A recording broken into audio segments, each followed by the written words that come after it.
Yo, magandang gabi mga ka-Sublime.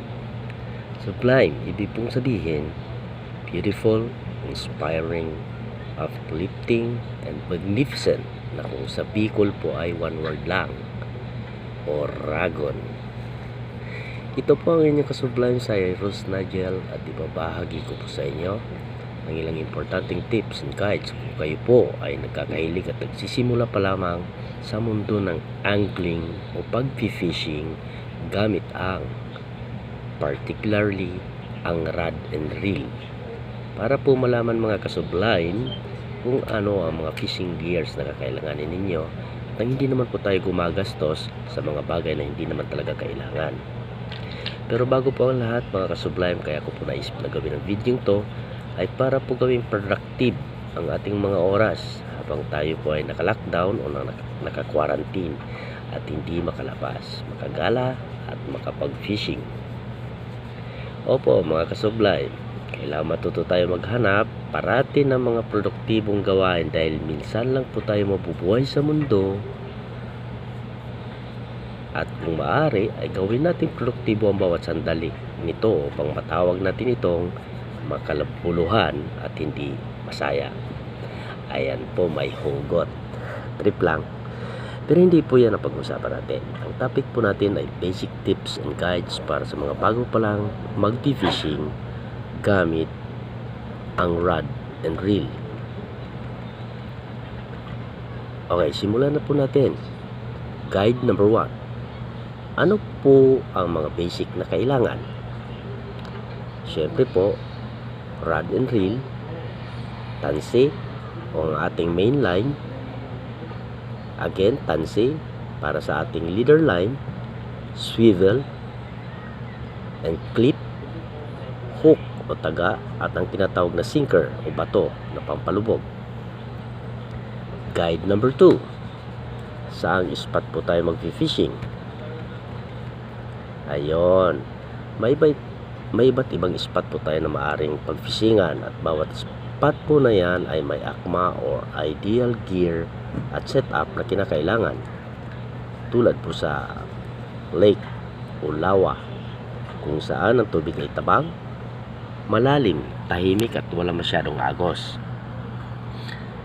Question: ano po ang basic na gears o setup na akma sa lake? Kailangan po natin ng mga sumusunod: casting o spinning rod.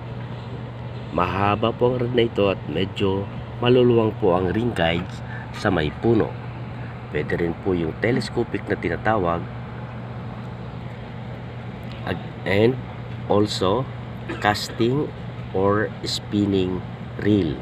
Ito po yung may tinutupi o binubukan ang alambre o bail sa ibabaw ng spool para ma-open position ng spool kapag nag-cast tayo. Tip: kapag nagkakasting po tayo, kailangan ay medyo open po ang ating drag o yung dial o pihitan sa harap ng ating reel. Nang sa gayon po ay hindi maputol ang ating linya kung sakaling biglang dampahin ng isda ang ating lure pagpatak sa tubig. Protection din po ito sa ating linya para hindi basta maputol kung mas malaki ang isda kaysa sa nakakarga nating line. Sa tulong po ng drag at play ng rod ay mabilis mapapagod ang isda hanggang sa ito ay manghina at sumunod na lamang sa pag-retrieve natin ng ating line. Monofilament o braided line, tanse. Para sa main line na ilulod po natin sa spool ng ating reel. Yung size ng line depende na po kung gaano kalalaki ang isda sa pupuntahan yung lake. Mga ka-Sublime, how I wish na nasa bahay ako para maipakita ko sa inyo ang mga gears na ito na binabanggit ko. Pero nasa room po lang ako sa office ngayon, naka-quarantine po tayo, hindi tayo makalabas at hindi ako makauwi ng bahay. So sa next video ko na lang po siguro. Pero pwede po nyo naman i-supplement ang mga ito sa ibang vlogs ng ating mga ka-Sublime na nag-tutorial regarding sa fishing para makita nyo po yung kaibahan ng mga reels rods.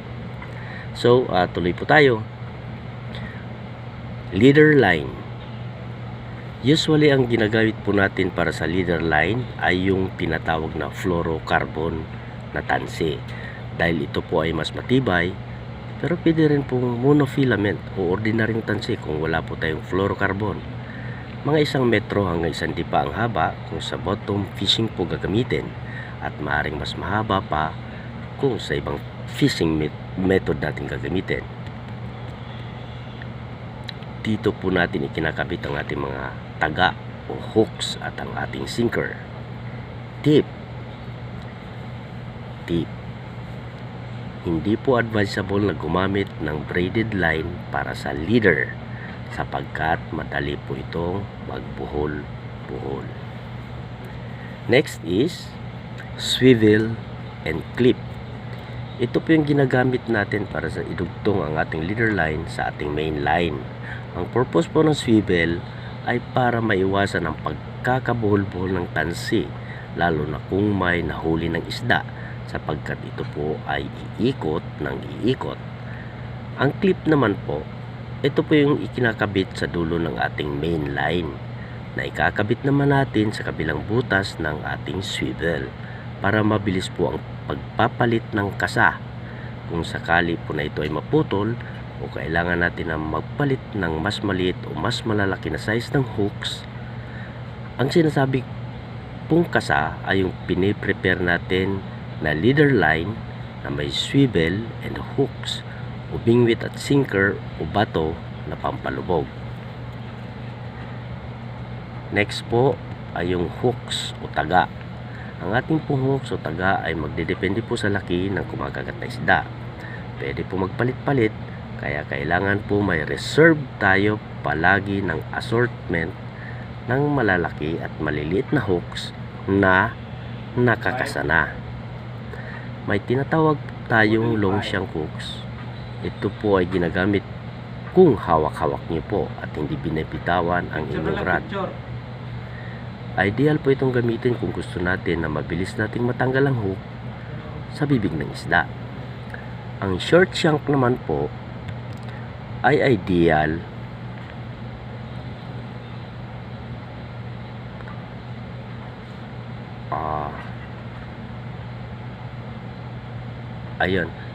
ang short shank naman po ay ideal para sa mga long line fishing o kapag ang bingwit nyo ay iiwanan at babalikan na lamang. Ito ay para malulun ng isda ang ating pain at hooks at para masigurong hindi ito makakawala. Maraming uri na po at design ang naglabasan, pero ito po ang pinaka basic na purpose ng short at long shank hooks. Float o floater, ito ay ginagamit kung ang mga isdang huhulihin ay surface feeder or middle feeder. Ikinakabit po ito at in-adjust depende sa lalim kung saan naroroon ang mga isda. Pwede rin pong gamitin sa bottom fishing, pero bilang tanda lamang at nakakabit sa retrieval line kung sakaling sumabit o maputol ang line sa long line fishing. Sinker o bato, ito po ang magpapalubog sa ating bingwit upang makarating sa bottom, sa middle o sa desired na lalim kung saan naroroon ang mga isda. Magkakaiba po ito ng itsura at bigat, depende po sa panggagamitan. Tayo na po ang bahala magtimpla kung ano ang tingin nyo ang nararapat na size at bigat. Karaniwan po rito ay gawa sa lead or tingga, pero pwede rin po ang tornilyo, pinutol na kabilya o kahit ang ordinaryong bato. Lastly, yun pong ating bait o pain. Siyempre, kailangan po natin ng pain. Sa lake fishing po, usually ay bulate para sa tilapia, hito, igat o palos, biya at iba pa. Masa para sa carps at bangos. Fly lures o balahibo, minnows or artificial frog para sa bass and snakeheads at sa freshwater trevally kung meron tulad sa Taal Lake. Next po ay sa ilog or streams. Usually mababaw pero may parte din na malalim at ang tubig ay umaagos. Ano po ang basic na gears o setup na akma sa ilog o stream?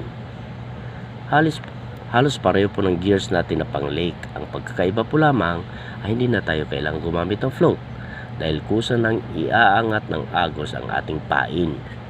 Kung gagamit po tayo ng lures para sa surface feeders at mas mabibigat na sinkers, ang kailangan natin dito para sa bottom fishing upang lumapat po sa ilalim ang ating bingwit at hindi rin ng agos.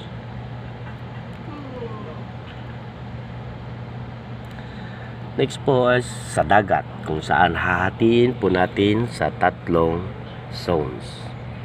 So, sa tabing dagat, ito yung zone number 1.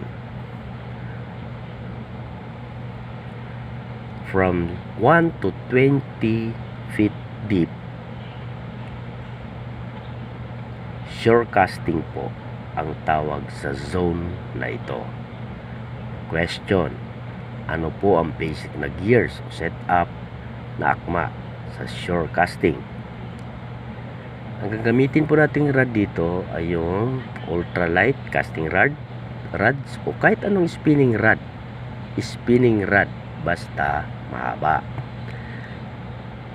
Sunod po, casting or spinning reel. Ang kailangan po ay at least 1,000 hanggang 4,000 lang ang retrieval speed dahil hindi po masyado kalakihan at kabigatan ang size nito.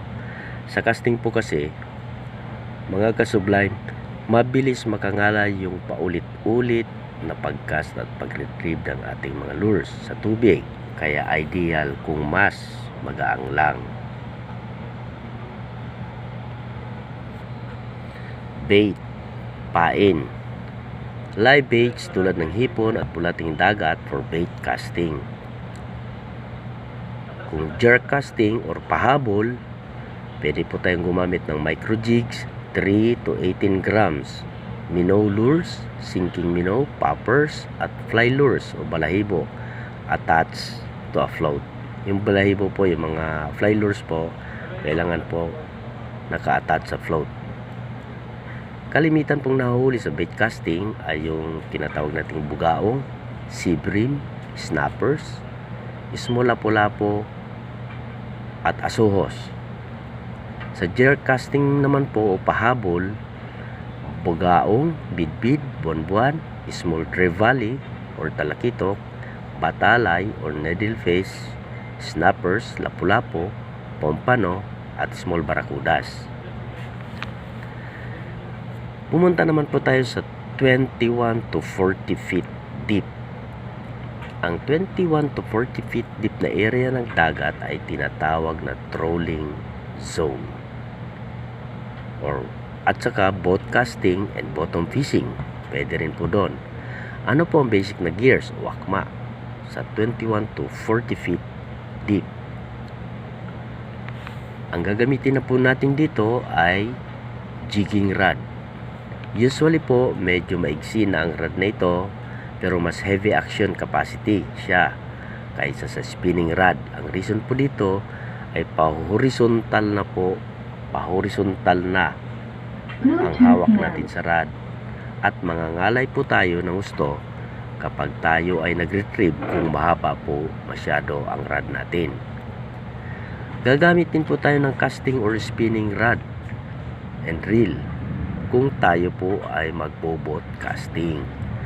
Basta tinawag po casting, ay iniitsa po natin ang ating pain sa malayo at i-retrieve ang ating line at lure, making jerking motion. Kaya kailangan po natin ng mahabang rod para dito. And of course, our jigging or drum reel. Ito po ang ideal na gamitin para sa ating jigging rod para mas effective at matibay po. Dahil mas effective at matibay po ito para sa vertical retrieval, lalo na kung malaking isda po ang ating nahuhuli. Mas solid at mabibigat pa ito kaysa sa spinning reel. Ito po ang pinakaakma para sa jerking action natin sa vertical jigging. And of course, kailangan din po natin yung gaff na tinatawag o gancho at saka silo. Kapag medyo may kalakihan na po kasi ang isda na nahuli natin, ay makabubuting gamitan po ito ng gancho o silo para masigurong hindi po ito mapipigta sa ating taga kapag ito ay ating inangat mula sa tubig papunta sa ating bangka. Sa ganitong sitwasyon po kasi palagi ang natatanggal o nakakawala ang huli nating isda. Ngunit kung nagka-catch and release lang po tayo, ay wag na tayo gumamit ng gancho, kundi silo na lamang para hindi masugatan ang isda. Idadagdag ko rin po, mahirap po hawakan ng malalaking isda dahil ito po ay nagpipiglas at madulas at maaaring magka-injury rin tayo, lalo pa kung hindi pa natatanggal sa bibig ang hooks. Baka po masabitan tayo sa kamay o sa katawan, kaya makabubuting gamitan natin ito ng gancho o silo. Kung pusit naman po ang nahuli, makabubuting gumamit ng silo o yung net na may tangkay para hindi po ito makapigtal at maibabad muna sa tubig ng konting oras bago iakyat sa bangka, dahil magbubuga po ito ng magbubuga ng tinta. Kaya pag nakahuli po kayo ng pusit, huwag nyong iharap sa inyo yung ulo ng pusit. Dapat nakatalikod po sa inyo para hindi po kayo mabugahan ng tinta. Pain. Nasa 21 to 40 feet di po tayo, ano. For bottom fishing, pwede po tayong gumamit ng live shrimp, bulating dagat, fish fillet, squid or octopus fillet. Gugupit-gupitin lang po na tama sa size ng hooks. Bisugo, lapu-lapu, and all bottom feeder fish po ang target natin. Para naman po sa jigging, ang ginagamit po natin pain ay usually 20 to 60 grams na jig lure. Pwede rin po natin gamitin ng artificial shrimp para sa pusit. Ilalaglag po natin ang ating jigs hanggang sa makarating sa ilalim. I-retrieve gamit ang jerking motion. Ang target po natin ditong mahuhuli ay mga trevally, various tunas, various snappers, lapu-lapu, barakuda, at pusit. At marami pa pong iba. For boat casting naman, again, yung casting, tinatapon natin yung lure. 5 to 8 inches lures and poppers. Yan. Ang target po natin dito ay mga trevally or talakitok, tuna, tanigi, barakuda, and yung malalaking middle fish or batalay. Sa trolling naman po, ang lure po na, ang artificial lures na ginagamit natin dito ay yung mga 5 to 8 inches ang haba. Nasa 21 to 40 feet pa lang po tayo, ha. So, pwede tayong gumamit ng 5 to 8 inches na artificial squid lures, 5 to 8 inches artificial fish lures, at saka mga 5 to 8 inches rapala lures. Alam niyo po yung rapala, yung diving lure. Meron din po tayong tinatawag na free cast method. Ito po yung tinatawag na long shot o bahala na. Basta lang po natin ikabit ang live fish. At tandaan po, dito sa free cast method, live bait po ang ginagamit natin dito, buhay. So, ikakabit lang natin siya sa ating hook na walang sinker. At hayaan lang natin siya lumangoy kung saan niya gusto hanggang sa makita at kainin siya ng mas malalaking isda. So, ang pwede po natin gamitin ditong live, yung tamban, matambaka, tulingan, galunggong, salay-salay, kalapato, yung mga mapuputi pong isda na medyo mahaba. Ang target po natin dito ay talakitok din po, tuna, tanigi, barakuda, at yung mga malalaking batalay. Punta naman po tayo sa 41 feet down. Ibig sabihin 41 feet hanggang sa mas malalim pa kung abutin niya na 100 feet, 1,000 feet. Yan po yung tinatawag na trolling, boat casting, jigging, bottom fishing, at sabiki zone. Yung sabiki po yung ug-ug. So ang kailangan po natin dito ay jigging rod with drum reel. Drum reel ang gagamitin dito. Casting rod and reel para sa boat casting. Sabiki or yung ug-ug. Ang gagamitin naman po natin mga lures dito at sa karapala para sa trolling ay yung mga 16 inches at mas mahaba pa, malalaki at mahaba pa. Kailangan din natin ng siyempre ng gaff, gancho at silo. Kailangan na rin po natin dito ng bat o yung pamukpok sa ulo ng isda. So sa ating pong baits o pain para sa jigging, 70 grams up na macro jigs na po ang gagamitin natin. Mabibigat na ito. 70 grams pataas. Sa bottom fishing naman po, pwede tayo magpain ng isang buong maliit na squid, half or whole small fish. Pwedeng kalahati pag malaki, pag medyo malaki. Pag maliit naman, pwedeng buo. Pwede rin po tayo nang gumamit ng small octopus. Sa bottom fishing po yun ha. Sa trolling naman po, yun na nga po, 16 inches up, artificial lures and rapala. Yung 16 inches up na po. Mahahaba na po yun at mas malalaki. Pwede rin po ang live bait. Yung buhay na isda, pwede rin po sa trolling. Artificial shrimp lure o sarangat naman para sa pusit. Tip. Maganda po na isawsaw sa tinta ng pusit ang ating mga pain sa ito po ay para sa bottom fishing. Ang lansa ng tinta ng pusit ay nakakahalina sa isda at kapwa pusit niya mismo, kasi po yung pusit, ano po yan, tawag dito, carnivorous. Ibig sabihin kahit kapwa niya, tama ba yung term ko? Kahit kapwa niya pusit, kinakain niya.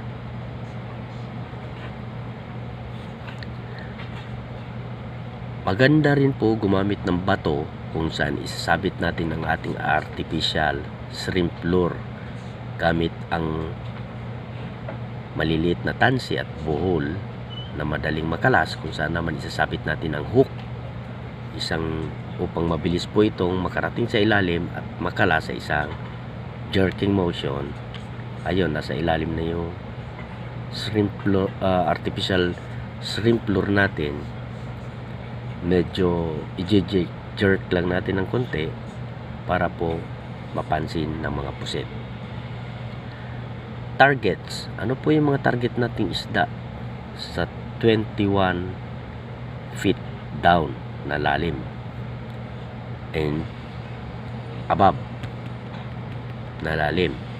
Sa jigging, ang target po natin ay tuna, talakitok, barakuda, scabbard fish, lapu-lapu, big snappers, emperor fish, pomfret, etc. Malalaking isda na po ang pinag-uusapan natin dito. Sa boat casting, free casting, and trolling, ang target po natin dito ay yung mga tuna, blue marlin, tanigi, dorado or mahimahi, barakuda, at saka lahat po ng surface feeder na isda. Ayan, kung makaisang blue marlin lang po tayo, solve na po tayo doon. Again, tip. Thousands po ang uploads dito sa YouTube ng mga ka-sublime nating vloggers. Para po sa tutorial kung paano i-set up ang mga ito, i-search at panoorin nyo na lang po. Another tip po, mas preferable po na gamitin ang braided lines sa jigging at bottom fishing.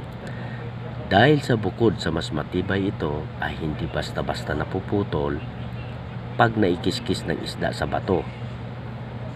Ito po ay zero or dead elasticity. Kaya po ramdam pa rin ang kagat ng isda kahit po tayo ay nasa malalim na area na. Ang katangian pong ito ay wala sa monofilament.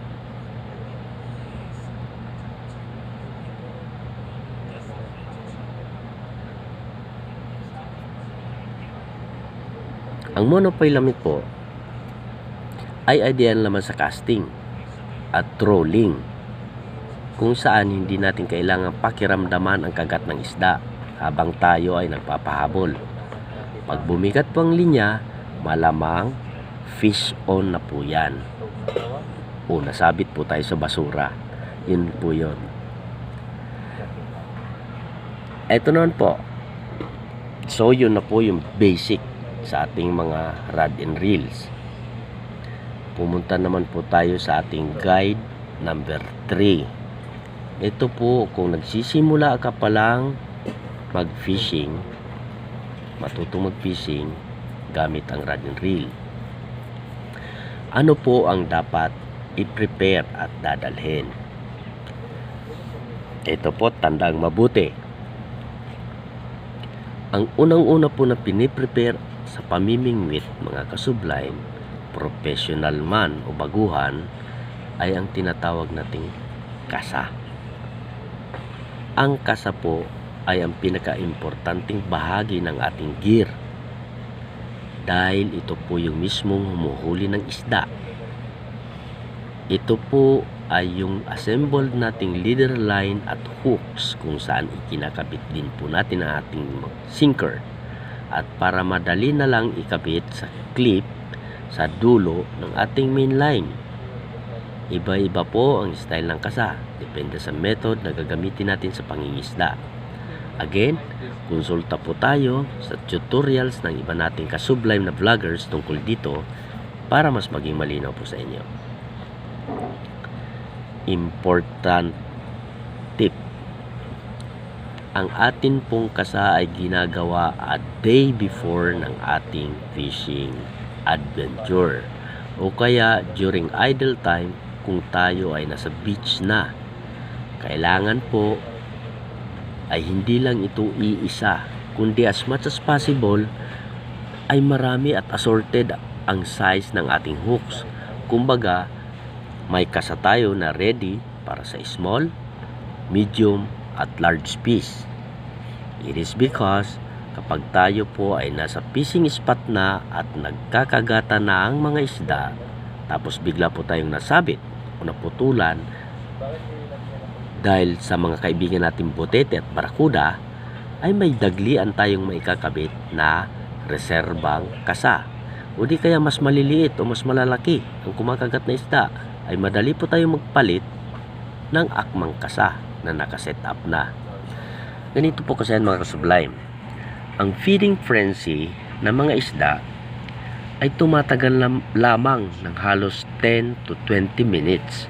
Pagkatapos po niyan ay paisa-isa na lamang po ang kagat. Ito yung oras na dapat po nating samantalahin o i-maximize, mga ka-sublime. Ngayon po, kung wala tayong reserbang kasa at tayo po ay naputulan, bago po tayo makasetap ng pamalit na kasa, ay tapos na po ang kain ng isda at maaaring sila ay lumangoy na palayo. At paglaglag uli natin ng ating bingwit, ay wala nang kumakagat. Hindi rin po maganda na aabalahin natin ang ating mga kasama sa oras na ito para manghiram ng kanilang kasa. Dahil mai-spoil po natin ang kanila namang tinatawag na joy of fishing. Isipin po natin na sila ay naganda para sa mga oras na ganito para maiwasan nila ang ganitong hassle. Tapos ganun din, bigla po tayong nandyan at hassle. At ang pinaka-worst po nito, ngayon pa lang tayo magpapaturo magkasa dahil hindi pala tayo marunong. Ang fishing spot po ay hindi lugar at oras para sa tutorial ng kasa. So tandaan,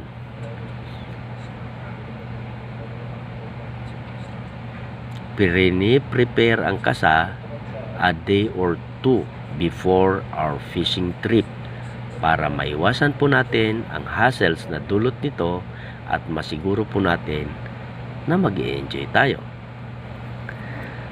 Pangalawa po na dapat nating i-prepare ay ang ating pain o pamain. Siguraduhin po natin na available at ready ang mga gagamitin nating pamain kung may contact po tayo sa lugar na pupuntahan natin. Kung wala naman po, ay tayo na po mag-prepare. Tip: kung gagamit po tayo ng fish fillet bilang pamain, ibabad po ito sa asin pagkatapos i-fillet, parang ibuburo, para po ito ay tumigas at kumunat. Nang sa gayon po ay hindi ito basta-basta natatanggal sa hook kapag inilaglag na natin sa tubig. Kakainin pa rin po ito ng isda na tulad ng ito ay sariwa. Kung pusit naman po ay kahit i-freeze na lang dahil ito ay may sadyang kunat na.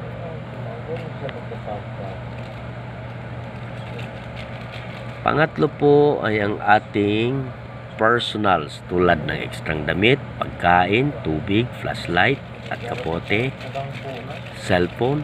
Dagdagan na rin po natin ng silbato o whistle.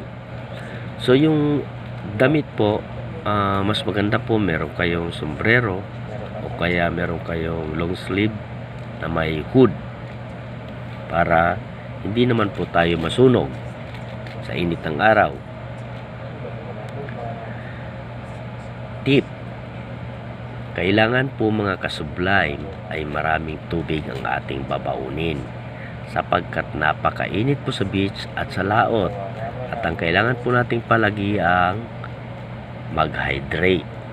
Sa pagkain naman po na babaunin sa fishing spot ay yung mga madalian lang tulad ng chocolate bars at sandwich. Sa flashlight, maganda po yung headlamp or head mounted para po laging libre ang ating dalawang kamay. Kailangan po ng flashlight dahil kalimitan po kumakagat ang isda pag pahapon na at nag-alangan tayong umalis sa spot kaya inabot tayo ng dilim sa pag-uwi. Malapit po tayo sa disgrasya kapag namangka po tayo sa dilim na walang ilaw. Maaari po tayo makasagasa ng mga kawayan o trosong nakalutang at mabutas ang ating bangka. O di kaya, mabangga tayo ng ibang bangka kung wala tayong ilaw. Dito rin po natin magagamit ang ating whistle. At for sure, hindi naman po tayo mag-fishing kung masamang panahon. Pero sa laot po, napakabilis magbago ng panahon. Kung kaya kailangan po natin magdala ng kapote, kahit yung maninipis lang, upang hindi tayo mabasa at ginawin kapag umulan. Yung cellphone po ay para sa madali ang komunikasyon kung may emergency. Depende na po sa inyo kung may mga gusto pa kayong idagdag sa mga dadalhin na hindi naman po kayo mahihirapan. Sa panghuli po ay magpapaalala po ako na huwag po tayo magtapon o mag-iwan ng basura sa atin po mga pinupuntahang lugar.